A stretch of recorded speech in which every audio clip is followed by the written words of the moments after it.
Hi అండి, welcome to our Srinitya channel.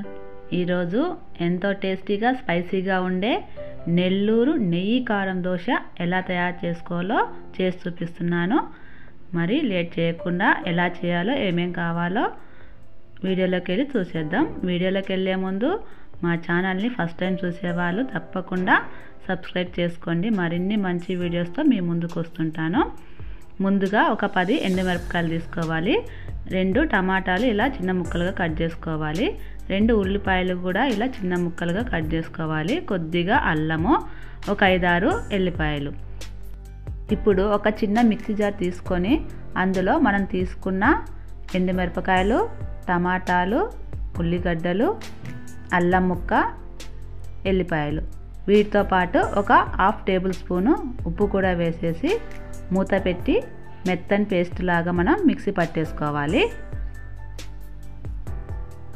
ఇలా mixie పట్టిన తర్వాత ఈ విధంగా ఉండాలి, మెత్తని పేస్ట్ లాగా. ఇప్పుడు దీన్ని పక్కన పెట్టేసుకుందాం. స్టవ్ పైన ఒక గిన్నె పెట్టేసుకొని స్టవ్ ఆన్ చేసుకోవాలి. ఒక టేబుల్ స్పూన్ ఆయిల్ వేసి ఒక 1/2 టేబుల్ స్పూన్ ఆవాలు తీసుకొని ఆవాలు చిటపటలాడిన తర్వాత మనం తయారు చేసి పెట్టుకున్న ఈ కారాన్ని అందులో వేసేసి ఒక 5 నిమిషాల పాటు మనం వాటిని ఉడకబెట్టుకోవాలి. ఇలా 5 నిమిషాల తర్వాత స్టవ్ ఆఫ్ చేసేసి దీన్ని మరొక గిన్నెలో తీసేసుకోవాలి. అంతే, మనకు కారం రెడీ అయిపోయింది. ఇప్పుడు దోశ వేసి చూపిస్తున్నాను. స్టవ్ పైన దోశ ప్యాన్ పెట్టి స్టవ్ ఆన్ చేసుకోవాలి. తర్వాత మనం దోశ బ్యాటర్ తీసుకొని అందులో కొద్దిగా ఉప్పు, కొద్దిగా వంట సోడా వేసి కలిపి పెట్టుకోవాలి. ఇప్పుడు ప్యాన్ హీట్ అయిన తర్వాత కొద్దిగా నీళ్ళు చల్లేసి ఒక మెత్తని బట్టతో తుడుచుకోవాలి, లేదా మీ ఇంట్లో ఉండే టిష్యూ పేపర్తోనైనా మీరు తుడవచ్చు. తర్వాత దోశ వేసేసుకోవాలి. దోశ లైట్గా వేగిన తర్వాత మనం తయారు చేసి పెట్టుకున్న ఈ కారాన్ని దోశ మొత్తం పట్టించాలి. ఇది ఎంతో టేస్టీగా స్పైసీగా ఉంటుంది. ఇలా పట్టించిన తర్వాత మనం నెయ్యి వేసుకోవాలి. ముందుగా దోశ రౌండ్గా ఇలా నెయ్యి వేసేసేయండి.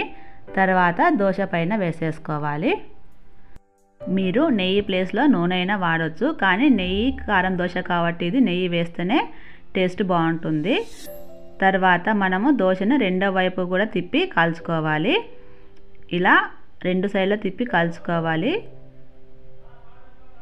తర్వాత మళ్ళీ ఒక 1/2 టేబుల్ స్పూన్ నెయ్యి వేసేస్తే సరిపోతుంది. మనకు నెయ్యి కారం దోశ రెడీ అయిపోయింది. ఇప్పుడు దీన్ని ఒక ప్లేట్లో తీసేసుకుందాం. ఇప్పుడు నేను మరొక దోశ వేసి చూపిస్తున్నాను.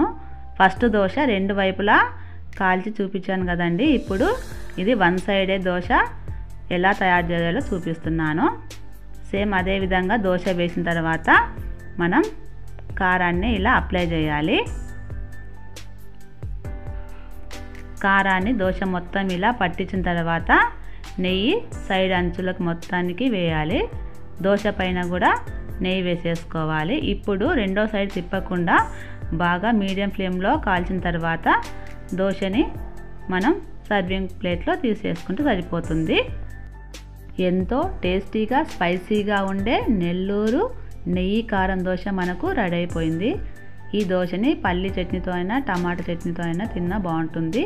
కానీ మనం ఈ దోశలో కారం వేసాం కాబట్టి ప్లెయిన్గా అయినా తినవచ్చు, బాగుంటుంది. ఈ వీడియో చూసి మీరు ఒకసారి ట్రై చేయండి. ఎలా వచ్చేదో మీకు ఈ నెల్లూరు నెయ్యి కారం దోశ మాకు కామెంట్ సెక్షన్లో కామెంట్ పెట్టండి. మా వీడియోస్ని లైక్ చేయండి, మీకు తెలిసిన వాళ్ళకు షేర్ చేయండి. మరిన్ని మంచి రెసిపీస్తో మీ ముందుకు వస్తాను. మీ సపోర్ట్ మాకు చాలా అవసరము.